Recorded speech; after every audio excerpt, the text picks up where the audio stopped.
दोस्तों, welcome to my YouTube channel Nancy success classes.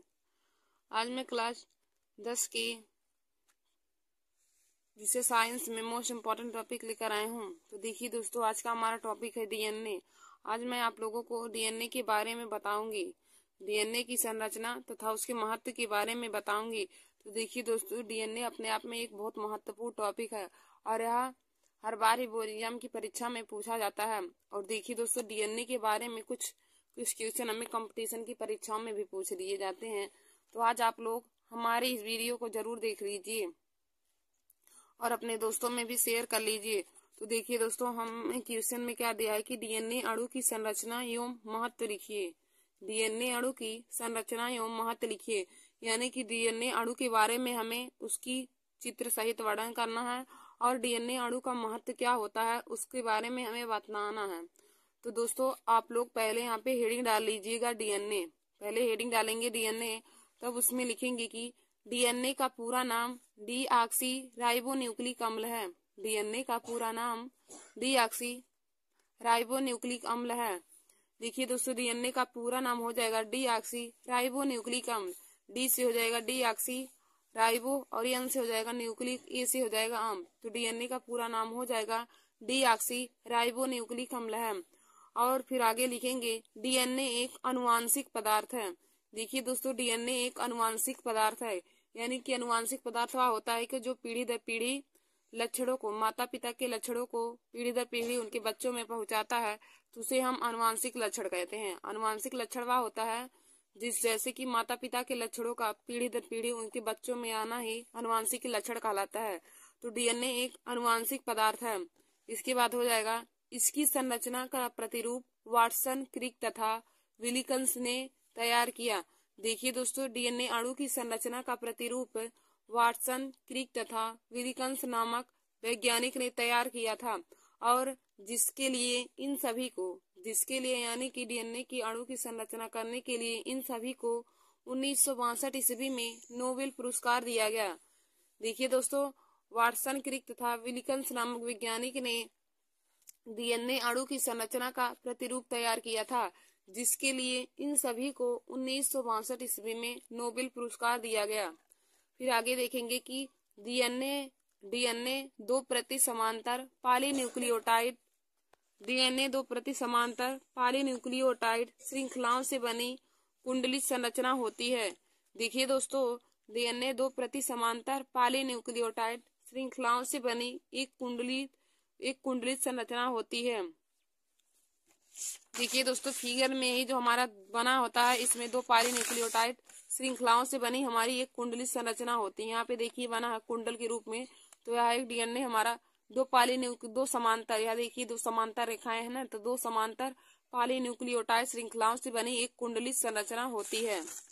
एक कुंडलित संरचना होती है और न्यूक्लियोटाइड स्वयं एक जटिल कार्बनिक अणु होता है। न्यूक्लियोटाइड स्वयं एक जटिल कार्बनिक अणु होता है। प्रत्येक पॉलीन्यूक्लियोटाइड श्रृंखला का निर्माण हजारों लाखों न्यूक्लियोटाइड्स से होता है। प्रत्येक पॉलीन्यूक्लियोटाइड श्रृंखला का निर्माण हजारों लाखों न्यूक्लियोटाइड्स से होता है। देखिए दोस्तों, हम डीएनए के बारे में आप लोग को बताएं कि डीएनए का पूरा नाम डीऑक्सी राइबोन्यूक्लिक अम्ल है। डीएनए का पूरा नाम डीऑक्सी राइबोन्यूक्लिक अम्ल है और डीएनए एक अनुवांशिक पदार्थ है। डीएनए एक अनुवांशिक पदार्थ है।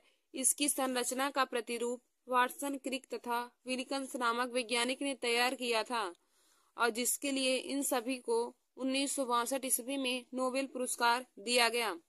फिर डीएनए दो प्रति समांतर पॉलीन्यूक्लियोटाइड श्रृंखलाओं से बनी एक कुंडलित संरचना होती है। डीएनए दो प्रति समांतर पॉलीन्यूक्लियोटाइड श्रृंखलाओं से बनी एक कुंडलित संरचना होती है। न्यूक्लियोटाइड स्वयं एक जटिल कार्बनिक अणु होता है।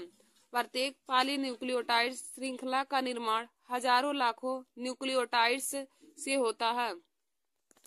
अब देखिए दोस्तों, हमारा आगे हो जाएगा कि डीऑक्सीराइबोस शर्करा का एक अणु नाइट्रोजन बेस से मिलकर न्यूक्लियोसाइड बनाता है। डीऑक्सीराइबोस शर्करा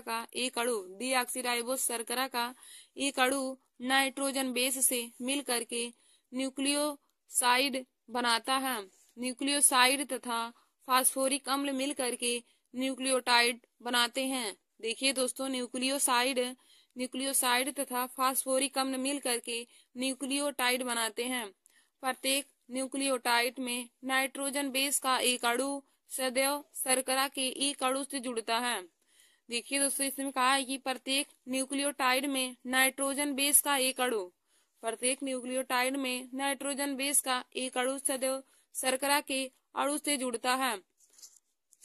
देखिए दोस्तों, यहाँ पे हमारा यहाँ सभी नाइट्रोजन क्षार होते हैं।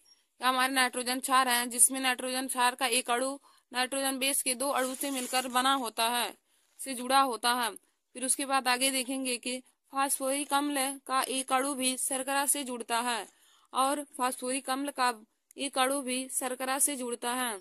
डीएनए में दोनों पॉलीन्यूक्लियोटाइड श्रृंखलाएं एक दूसरे के प्रति समांतर होती हैं। देखिए दोस्तों, डीएनए में दोनों पॉलीन्यूक्लियोटाइड श्रृंखलाएं एक दूसरे के प्रति समांतर होती हैं। तो हो जाएगा कि डीऑक्सीराइबोस शर्करा का एक अणु नाइट्रोजन बेस से मिलकर के न्यूक्लियोसाइड बनाता है। न्यूक्लियोसाइड तथा फास्फोरिक अम्ल मिलकर के न्यूक्लियोटाइड बनाते हैं। प्रत्येक न्यूक्लियोटाइड में नाइट्रोजन बेस का एक अणु सदैव शर्करा के अणु से जुड़ता है। फास्फोरिक अम्ल का एक अणु भी शर्करा से जुड़ता है। फास्फोरिक अम्ल का अणु भी शर्करा से जुड़ता है। डीएनए में दोनों पॉलीन्यूक्लियोटाइड श्रृंखलाएं एक दूसरे के प्रति समांतर होती हैं। देखिए दोस्तों, डीएनए में जो दोनों पॉलीन्यूक्लियोटाइड श्रृंखला होती हैं वे एक दूसरे के प्रति समांतर होती हैं, यानी कि एक दूसरे की समांतर होती हैं। फिर आगे हम देखेंगे, इनकी एक श्रृंखला में कार्बन 5' से 3' दिशा में हो और दूसरी श्रृंखला में कार्बन 10' से 5 दिशा में होती हैं। इनकी एक श्रृंखला में कार्बन 5' से 3' दिशा में और दूसरी कार्बन में 3' से 5 दिशा में होती हैं। फिर आगे हम देखेंगे कि डीएनए अणु में दोनों पॉलीन्यूक्लियोटाइड श्रृंखलाएं के नाइट्रोजन बेस अणु आपस में हाइड्रोजन बंध द्वारा जुड़े होते हैं। देखिए दोस्तों, जो ये हमारे नाइट्रोजन बेस जुड़े हैं ये आपस में हाइड्रोजन बंध के द्वारा जुड़े होते हैं। इनके बीच लगने वाला बंध हाइड्रोजन बंध होता है। तो यहाँ पे कहा गया है कि डीएनए अणु में दोनों पॉलीन्यूक्लियोटाइड श्रृंखलाएं की नाइट्रोजन बेस अणु आपस में हाइड्रोजन बंध के द्वारा जुड़े रहते हैं। और हम आगे देखेंगे कि सीढ़ी की दोनों प्रति समांतर डंडे शर्करा तथा फास्फेट अणुओं से बने होते हैं।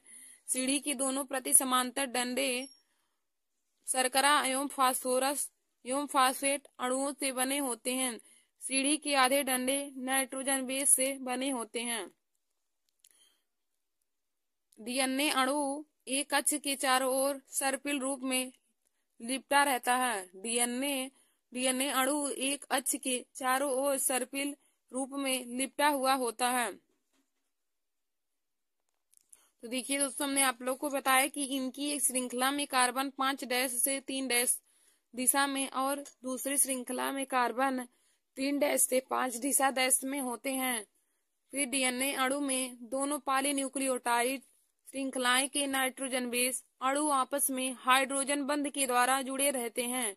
सीढ़ी की दोनों समांतर डंडे शर्करा तथा फास्फेट अणुओं से बने होते हैं। सीढ़ी की दोनों समांतर डंडे शर्करा तथा फास्फेट अणुओं से बने होते हैं और सीढ़ी के आधे डंडे नाइट्रोजन बेसों के बने होते हैं। डीएनए अणु एक अक्ष के चारों ओर सर्पिल रूप में लिपटा रहता है। फिर हमारा आगे हो जाएगा कि डीएनए अणु का एक चक्कर 34 एंगस्ट्रॉम का होता है। डीएनए अणु का एक चक्कर 34 एंगस्ट्रॉम का होता है। देखिए दोस्तों, यही है डीएनए अणु का एक चक्कर, जो है यहाँ से लेके यहाँ तक क्या घूमा है, तो इसके बीच की दूरी है, उसका एक चक्कर 34 एंगस्ट्रॉम का हो जाएगा। तो यहाँ से देखिए, यहाँ से यहाँ तक हमारा 34 एंगस्ट्रॉम दिया है। तो हो जाएगा कि डीएनए अणु का एक चक्कर 34 एंगस्ट्रॉम का होता है और इसमें 10 नाइट्रोजन बेस जोड़े होते हैं। अर्थात हम कह सकते हैं कि नाइट्रोजन बेस के मध्य की दूरी 3.4 एंगस्ट्रॉम होती है। नाइट्रोजन बेस की दूरी देखिए दोस्तों, यही हमारा नाइट्रोजन बेस है और इनके बीच ही हमारी दूरी हो जाएगी 3.4 एंगस्ट्रॉम हम कह सकते हैं। उसको 34 एंगस्ट्रॉम या फिर 3.4 एंगस्ट्रॉम हम कह सकते हैं कि नाइट्रोजन बेस के मध्य की दूरी 3.4 एंगस्ट्रॉम होती है। और डीएनए अणु का व्यास 20 एंगस्ट्रॉम का होता है। और देखिए दोस्तों, ये डीएनए अणु है और इसी का व्यास हो जाएगा यहाँ से यहाँ तक की दूरी, यही उसका व्यास है। तो डीएनए अणु का व्यास हो जाएगा 20 एंगस्ट्रॉम। देखिए दोस्तों, दो नाइट्रोजन क्षारों के बीच की दूरी हो जाएगा 3.4 एंगस्ट्रॉम और डीएनए अणु का व्यास हो जाएगा 20 एंगस्ट्रॉम। तो यही हमने लिखा है, जो जैसे हमने फिगर में बनाया है वैसे हम डीएनए के बारे में उसको विस्तार से उसमें लिख देंगे। तो हमने लिखा है कि डीएनए अणु का एक चक्कर 34 एंगस्ट्रॉम का होता है। इसमें 10 नाइट्रोजन बेस जोड़े होते हैं, अर्थात हम कह सकते हैं कि नाइट्रोजन बेस के मध्य की दूरी 3.4 एंगस्ट्रॉम होती है और डीएनए अणु का व्यास 20 एंगस्ट्रॉम होता है। अब हम आगे देखेंगे तो हमारा आगे हो जाएगा, नाइट्रोजन बेस के जोड़े में एक प्यूरीन तथा एक पिरिमिडीन होता है। नाइट्रोजन बेस के जोड़े में एक प्यूरीन तथा एक पिरिमिडीन होता है। एडेनिन तथा थायमीन के मध्य 2 हाइड्रोजन बंध लगा होता है। एडेनिन तथा थायमीन के मध्य 2 हाइड्रोजन बंध लगा होता है, या फिर हम कह सकते हैं कि एडेनिन थायमीन से 2 हाइड्रोजन बंध द्वारा जुड़ा होता है, यानी कि ए और एडेनिन और थायमीन के बीच जो बंध होता है तो 2 हाइड्रोजन, तो यहाँ पे हमने 2 लगाया है। देखिए दोस्तों, यहाँ पे हमने फिगर में बनाया है कि एडेनिन तथा थायमीन के बीच 2 हाइड्रोजन बंध लगा है, तो एडेनिन थायमीन से 2 हाइड्रोजन बंध द्वारा जुड़ा होता है तथा गवानीन साइटोसिन से 3 हाइड्रोजन बंध द्वारा जुड़ा होगा। देखिए दोस्तों, एडेनिन थायमीन से 2 हाइड्रोजन बंध के द्वारा तथा गवानीन साइटोसिन से 3 हाइड्रोजन बंध के द्वारा जुड़े होंगे। तो यहाँ पे हमने लिखा है कि नाइट्रोजन बेस के जोड़े में एक प्यूरीन तथा एक पिरिमिडीन होता है। एडेनिन तथा थायमीन के मध्य 2 हाइड्रोजन बंध तथा गवानीन व साइटोसिन के मध्य 3 हाइड्रोजन बंध होता है। तो दोस्तों, मैंने आप लोगों को डीएनए के बारे में बता दिया, डीएनए के बारे में पूरा बताया। और देखिए दोस्तों, ये डीएनए का हमारा फिगर हो जाएगा। तो फिगर में देखिए दोस्तों, यह डीएनए का व्यास है, तो डीएनए का व्यास 20 एंगस्ट्रॉम हो जाएगा और 2 नाइट्रोजन क्षारकों के बीच की दूरी, नाइट्रोजन क्षारकों के मध्य की दूरी हो जाएगा 3.4 एंगस्ट्रॉम हो जाएगा। और यह एडेनिन थायमीन से 2 हाइड्रोजन बंध के द्वारा जुड़ा है और गवानीन साइटोसिन से 3 हाइड्रोजन बंधों द्वारा जुड़ा है। और देखिए दोस्तों, यह जो नाइट्रोजन क्षार आपस में जुड़े होते हैं यह हाइड्रोजन बंध के द्वारा जुड़े होते हैं, तो यह हमारा हाइड्रोजन बंध हो जाएगा। एडेनिन थायमीन से 2 हाइड्रोजन बंध के द्वारा तथा गवानीन साइटोसिन से 3 हाइड्रोजन बंध के द्वारा जुड़े होते हैं। और देखिए दोस्तों, यहाँ पर यह सर्पिलाकार में हमारा बना होता है। डीएनए का एक अणु सर्पिलाकार में अणु में बना होता है और यह दीर्घ अक्ष हो जाएगा, यह हमारा लघु अक्ष हो जाएगा। और नाइट्रोजन क्षारकों के बीच मध्य की दूरी 3.4 एंगस्ट्रॉम हो जाएगी और नाइट्रोजन का व्यास, डीएनए का व्यास हो जाएगा 20 एंगस्ट्रॉम। तो ये जैसे हमने फिगर में जैसे बनाना है वैसे हमने जैसे फिगर में बनाया है उसी का वर्णन हम डीएनए में कर देंगे। तो देखिए दोस्तों, यही डीएनए अणु का हमारा यही फिगर हो जाएगा, डीएनए का फिगर हो जाएगा। तो आप लोग अपने कॉपी में इसे बना लीजिएगा कि डीएनए का फिगर कैसे होगा। फिर दोस्तों, हम उसके महत्व के बारे में जानेंगे। हमसे क्वेश्चन में महत्व के बारे में भी पूछता है, तो हम जानेंगे कि डीएनए का महत्व कहाँ पर होता है। तो दोस्तों, आप लोग हेडिंग डाल लीजिएगा डीएनए का महत्व। हेडिंग डालेंगे डीएनए का महत्व, तो उसमें लिखेंगे नंबर 1। नंबर 1 में लिखेंगे डीएनए की स्वाद्विगुणन के कारण ही जीवधारियों में जनन क्रिया संभव होती है। देखिए दोस्तों, हो जाएगा कि डीएनए की स्वाद्विगुणन के कारण ही जीवधारियों में जनन क्रिया संभव होती है, यानी कि हम कह सकते हैं कि जीवधारियों में जनन की क्रिया डीएनए के स्वाद्विगुणन के कारण ही संभव होती है तथा जाति विशेष के लक्षण पीढ़ी दर पीढ़ी वंशानुगत रहते हैं तथा जाति विशेष के लक्षण पीढ़ी दर पीढ़ी वंशानुगत होते रहते हैं, यानी कि माता पिता का लक्षण पीढ़ी दर पीढ़ी उनके बच्चों में डीएनए अणु के कारण ही आता है। माता पिता का आनुवांशिक लक्षण उनके बच्चों में पीढ़ी दर पीढ़ी डीएनए अणु के कारण ही आता है। तो हम कह सकते हैं कि डीएनए के स्वाद्विगुणन के कारण ही जीवधारियों में जनन की क्रिया संभव होती है तथा जाति विशेष के लक्षण भी पीढ़ी दर पीढ़ी वंशानुगत होते रहते हैं। फिर हमारा नंबर 2 हो जाएगा कि डीएनए के महत्व में नंबर 2 आप लोग लिखिए, गुणसूत्रों की संख्या पीढ़ी दर पीढ़ी निश्चित बनी रहती है। डीएनए अणु के कारण गुणसूत्रों की संख्या पीढ़ी दर पीढ़ी निश्चित बनी रहती है। देखिए दोस्तों, गुणसूत्रों की संख्या पीढ़ी दर पीढ़ी निश्चित डीएनए अणु के कारण ही बनी रहती है। यदि दोस्तों मानव में गुणसूत्रों की संख्या पूछे तो मानव में 46 गुणसूत्रों की संख्या होती है, और जोड़े में पूछे तो 23 जोड़ी होती है, और संख्या में 46 होती है। मानव में गुणसूत्रों की संख्या 23 जोड़ी या फिर हम कह सकते हैं 46 होती है गुणसूत्रों की संख्या। फिर हम डीएनए के महत्व में अगला देखेंगे तो हमारा तीसरा है कि यह जैविक क्रियाओं का नियंत्रण तथा नियमन करता है। यह जैविक क्रियाओं का नियंत्रण तथा नियमन करता है, और डीएनए यह आरएनए का संश्लेषण भी करता है। देखिए दोस्तों, डीएनए आरएनए का संश्लेषण भी करता है। डीएनए एक आनुवंशिक पदार्थ होता है और डीएनए आरएनए का संश्लेषण करता है। तो देखिए दोस्तों, डीएनए का पूरा नाम होता है डीऑक्सीराइबोन्यूक्लिक अम्ल, और यदि आरएनए का पूछे तो हो जाएगा राइबोन्यूक्लिक अम्ल। और डीएनए एक आनुवंशिक पदार्थ होता है, और जबकि आरएनए प्रोटीन संश्लेषण करता है। आरएनए प्रोटीन संश्लेषण करता है, जबकि डीएनए आनुवंशिक पदार्थ होता है। तो हमने आप लोगों को महत्व में बता दिया, डीएनए का महत्व भी बता दिया। तो देखिए दोस्तों, महत्व में हमने बताया नंबर 1 क्या हमारा हो जाएगा कि डीएनए की स्वाद्विगुणन के कारण ही जीवधारियों में जनन क्रिया संभव होती है, तथा जाति विशेष के लक्षण पीढ़ी दर पीढ़ी वंशानुगत होते रहते हैं। देखिए दोस्तों, डीएनए के स्वाद्विगुणन के कारण ही जीवधारियों में जनन क्रिया यानी कि संतान उत्पन्न करने की क्रिया संभव होती है, तथा जाति विशेष के लक्षण पीढ़ी दर पीढ़ी वंशानुगत होते रहते हैं। फिर हमारा नंबर 2 हो जाएगा कि गुणसूत्रों की संख्या पीढ़ी दर पीढ़ी निश्चित बनी रहती है। डीएनए अणु के कारण ही गुणसूत्रों की संख्या पीढ़ी दर पीढ़ी निश्चित बनी रहती है, और डीएनए ही जैविक क्रियाओं का नियमन एवं नियंत्रण करता है। यह जैविक क्रियाओं का नियंत्रण तथा नियमन करता है। फिर हमारा अगला हो जाएगा कि यह आरएनए का संश्लेषण करता है, यानी कि डीएनए अणु आरएनए का संश्लेषण करता है। तो दोस्तों, आज मैंने आप लोगों को डीएनए के बारे में बताया। तो देखिए दोस्तों, हम एक बार आप लोगों को फिर से एक बार डीएनए के बारे में पूरा बता देते हैं। तो देखिए दोस्तों, आप लोग और इसे आप लोग अपने कॉपी में जरूर नोट कर लीजिएगा डीएनए के बारे में, क्योंकि डीएनए एक बहुत ही महत्वपूर्ण टॉपिक है, और यह हर बार ही बोर्ड एग्जाम की परीक्षा में पूछा जाता है। तो देखिए दोस्तों, यह क्लास 10th के विद्यार्थियों के लिए बहुत ही इम्पोर्टेंट क्लास है। तो आप लोग हमारे इस वीडियो को जरूर देख लीजिए, और जो लोग आपके दोस्त हैं और क्लास 10 में हैं, आपकी बार बोर्ड एग्जाम परीक्षा 2025 में देंगे, तो आप लोग उनके पास भी यह वीडियो शेयर कर लीजिए।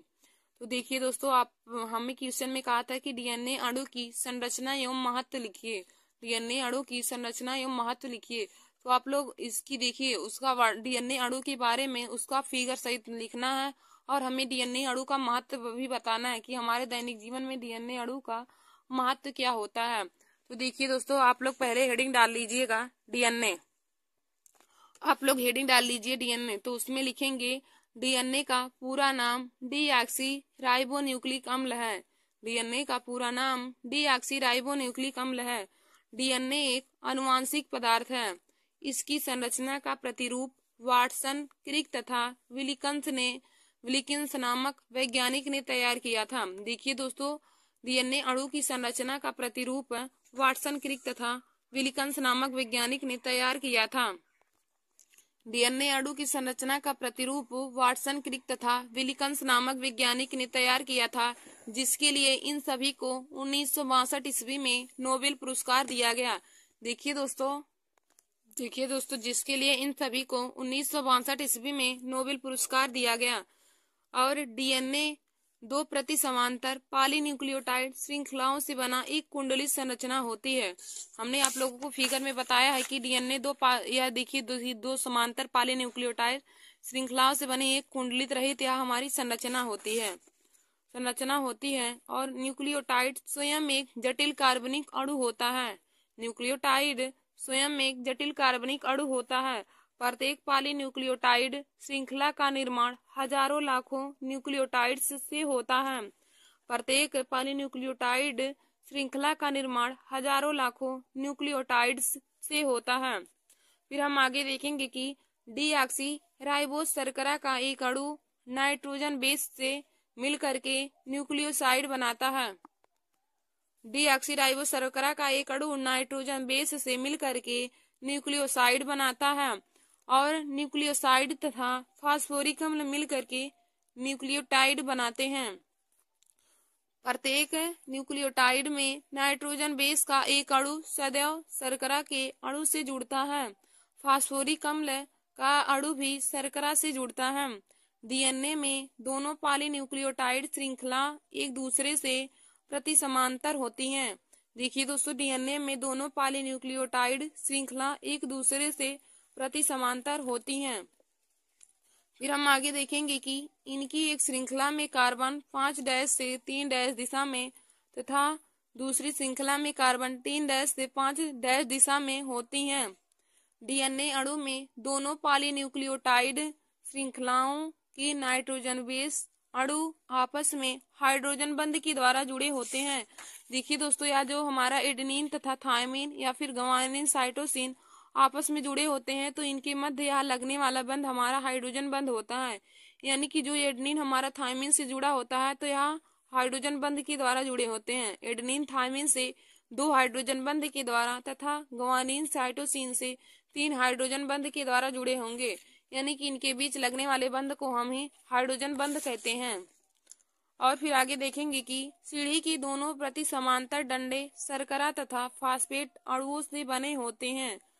सीढ़ी के आधे डंडे नाइट्रोजन बेसों के बने होते हैं। डीएनए अणु के एक अक्ष के चारों ओर सर्पिल रूप में लिपटा रहता है। डीएनए अणु अक्ष के चारों ओर सर्पिल रूप में लिपटा होता है। फिर हमारा आगे हो जाएगा कि डीएनए अणु का एक चक्कर 34 एंगस्ट्रॉम का होता है। देखिए दोस्तों, यही जो डीएनए अणु है इसके मध्य की या नाइट्रोजन क्षार के मध्य के बीच की दूरी हम 3.4 एंगस्ट्रॉम बोल देंगे और डीएनए अणु का व्यास हो जाएगा 20 एंगस्ट्रॉम। तो यहाँ पे दिया है कि डीएनए अणु का एक चक्कर 34 एंगस्ट्रॉम का होता है तथा इसमें 10 हाइड्रोजन 10 नाइट्रोजन बेस जोड़े होते हैं। अर्थात हम कह सकते हैं कि नाइट्रोजन बेस के मध्य की दूरी 3.4 एंगस्ट्रॉम होती है तथा डीएनए अणु का व्यास 20 एंगस्ट्रॉम होता है।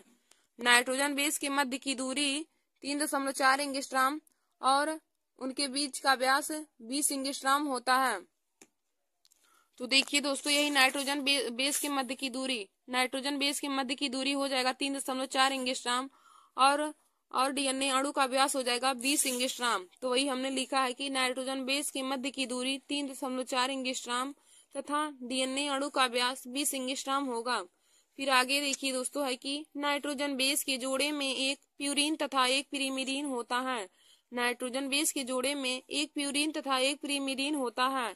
एडेनिन तथा थायमिन के मध्य 2 हाइड्रोजन बंध तथा ग्वानिन व साइटोसिन के मध्य 3 हाइड्रोजन बंध होता है। देखिए दोस्तों, यहाँ पे फिगर में हमने बनाया है कि एडेनिन थायमिन से 2 हाइड्रोजन बंध के द्वारा तथा ग्वानिन साइटोसिन से 3 हाइड्रोजन बंध के द्वारा जुड़े रहते हैं। फिर हमारा आगे हो जाएगा, अब हमने आप लोगों को डीएनए के बारे में पूरा बता दिया। और देखिए दोस्तों, ये डीएनए अणु की हमारा संरचना हो जाएगा। तो देखिए दोस्तों, यहाँ पे 2 नाइट्रोजन क्षारों के बीच की दूरी, नाइट्रोजन क्षारों के मध्य की दूरी हो जाएगा 3.4 एंगस्ट्रॉम और डीएनए अणु का व्यास हमारा हो जाएगा 20 एंगस्ट्रॉम और एडेनिन थायमिन ग्वानिन साइटोसिन से आपस में हाइड्रोजन बंध के द्वारा जुड़े होते हैं और एडेनिन थायमिन से 2 हाइड्रोजन बंध के द्वारा तथा ग्वानिन साइटोसिन से 3 हाइड्रोजन बंध द्वारा जुड़े होते हैं।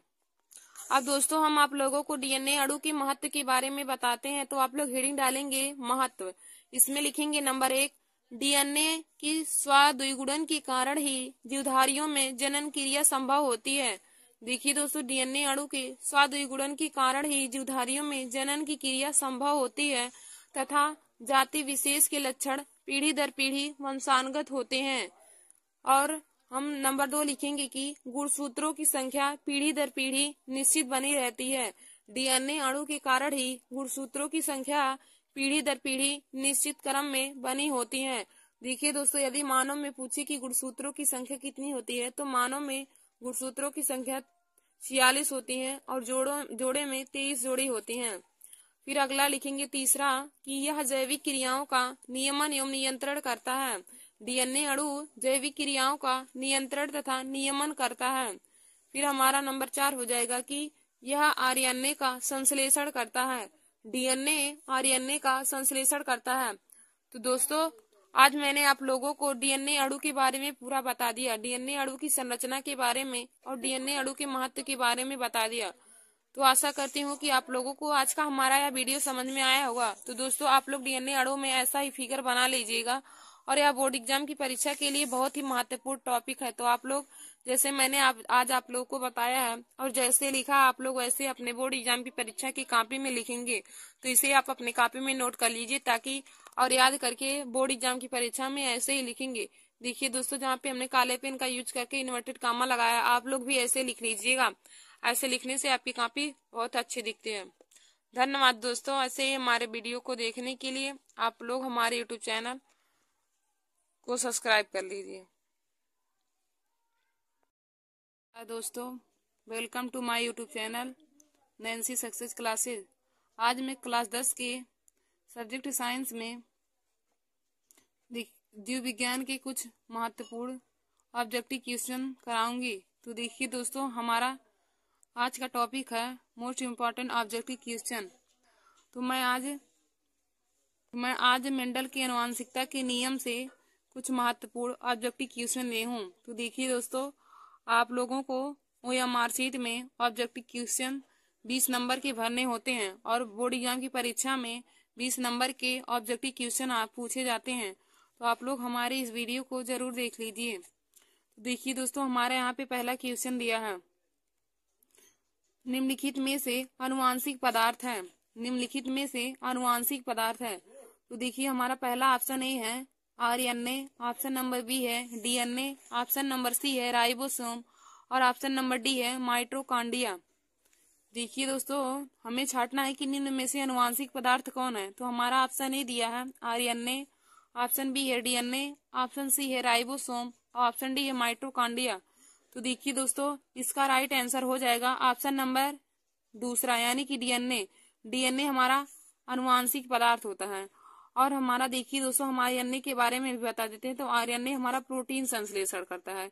यदि क्वेश्चन में हमें पूछा होता है कि प्रोटीन का संश्लेषण निम्न में से कौन सा करता है तो हम इसमें आरएनए सही लगाते हैं। आरएनए सही उसका आंसर हो जाता है। आरएनए प्रोटीन संश्लेषण करता है और डीएनए आनुवांशिक पदार्थ है।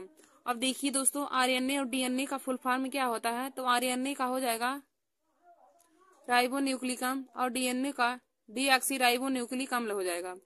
आरएनए का हो जाएगा राइबोन्यूक्लिक अम्ल हो जाता है और डीएनए का डीऑक्सीराइबोन्यूक्लिक अम्ल हो जाता है। तो देखिए दोस्तों डीएनए एक आनुवांशिक पदार्थ होता है और जबकि आरएनए हमारा प्रोटीन संश्लेषण करता है। तो दोस्तों पहले क्वेश्चन का right answer option number B वाला हो जाएगा यानी कि डीएनए इस क्वेश्चन का राइट आंसर हो जाएगा।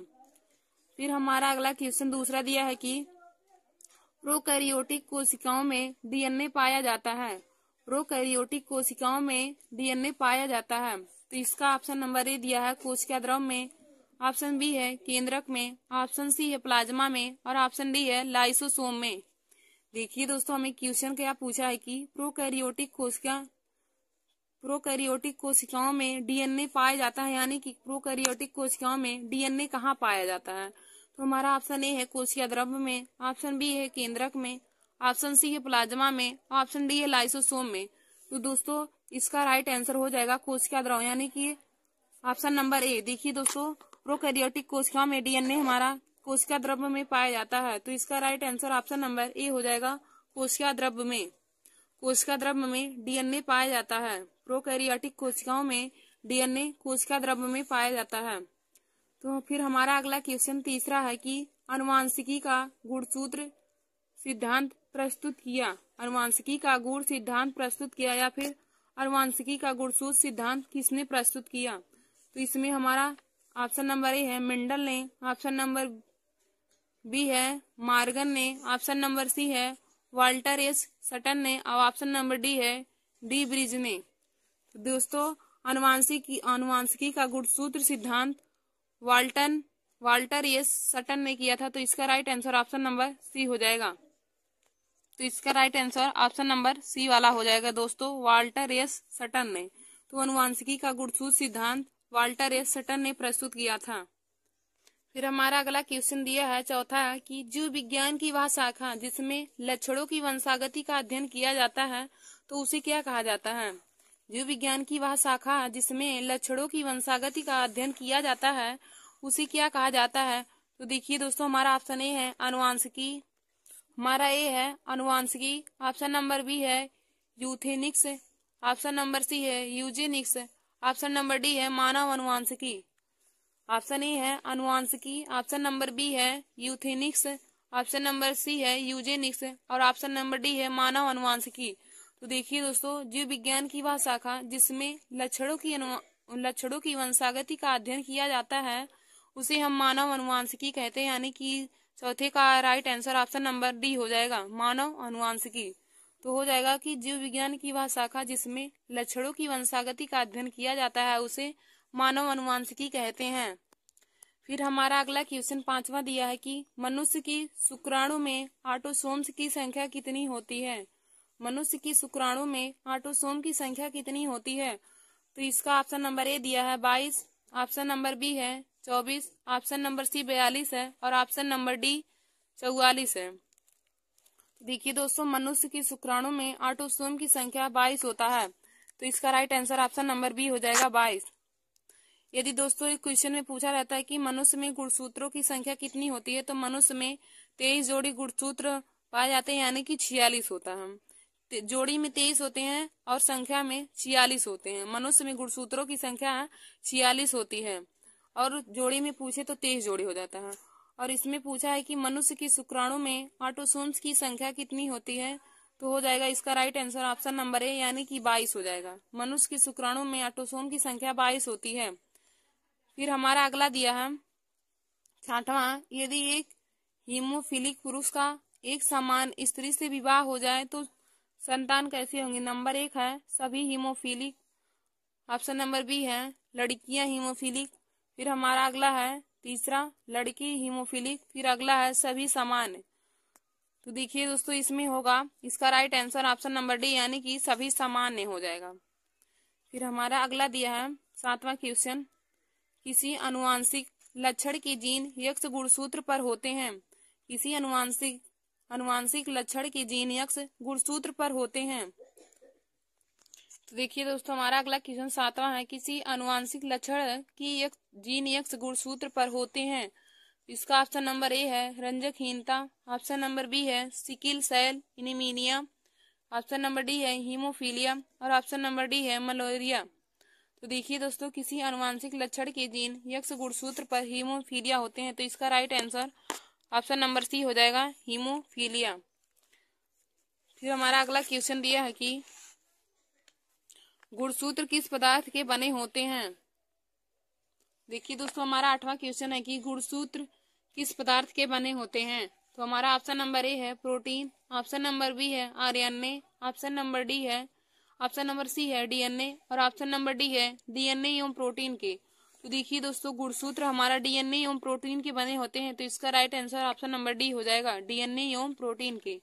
देखिए दोस्तों, गुणसूत्र किस पदार्थ के बने होते हैं, तो हो जाएगा गुणसूत्र डीएनए एवं प्रोटीन्स के बने होते हैं। तो आठवीं का right answer option number D हो जाएगा, डीएनए एवं प्रोटीन्स।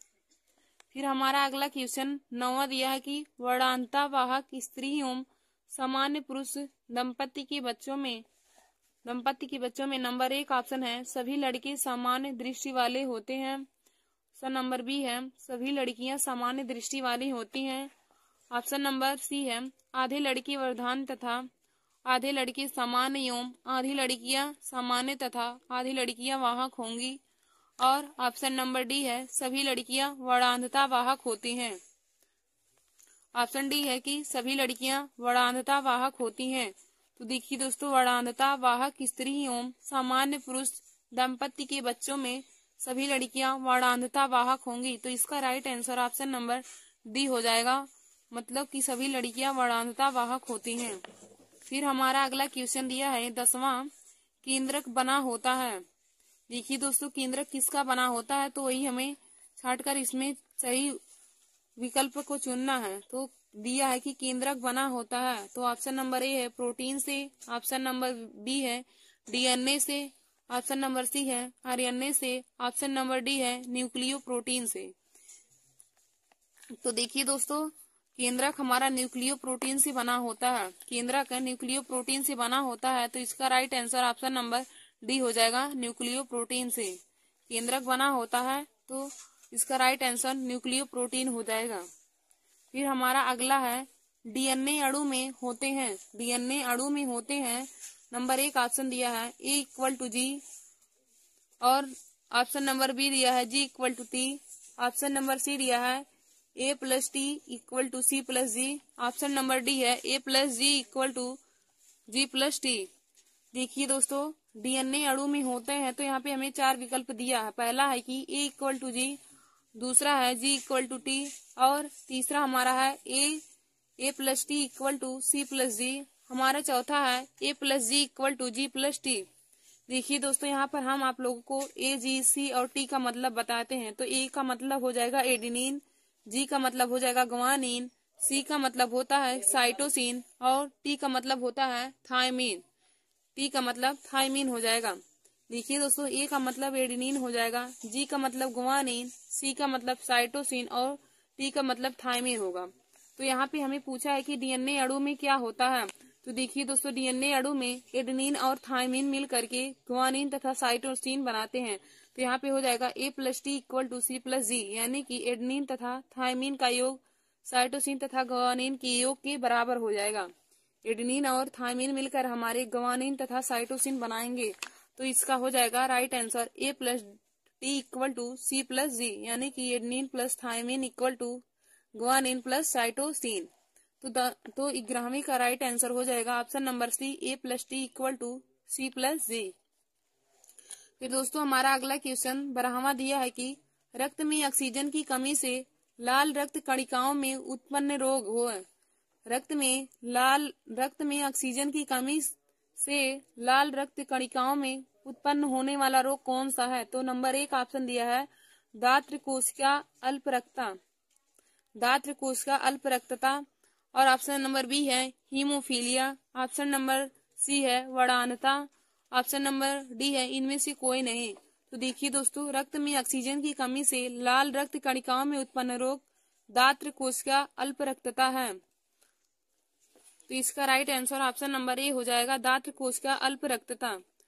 रक्त में ऑक्सीजन की कमी से लाल रक्त कणिकाओं में उत्पन्न रोग दात्र कोशिका अल्परक्तता हो जाएगा। तो ऑप्शन नंबर ए इसका राइट आंसर हो जाएगा।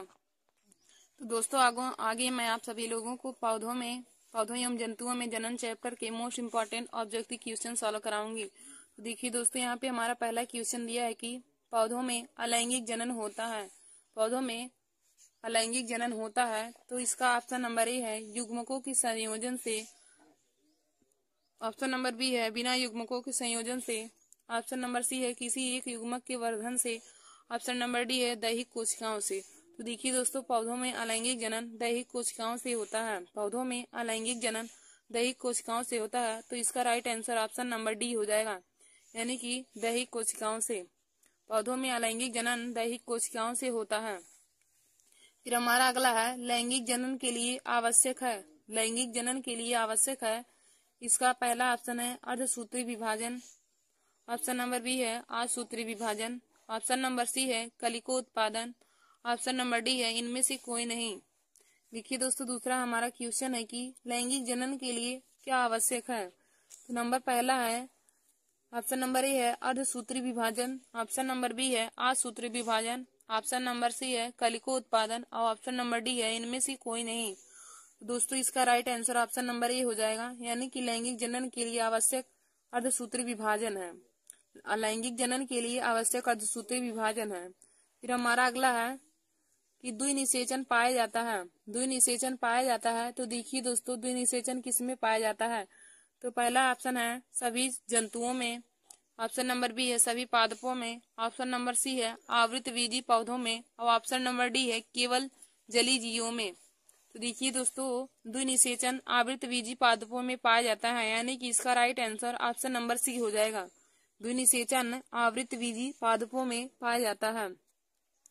फिर हमारा अगला है बीज लैंगिक जनन से विकसित होते हैं क्योंकि, बीज लैंगिक जनन से विकसित होते हैं क्योंकि नंबर 1 है ये नए पौधे बनाते हैं। नंबर बी है ये युग्मकों के संयोजन से बनते हैं। नंबर सी है लंबे समय तक सुप्तावस्था में संचित रखे जाते हैं।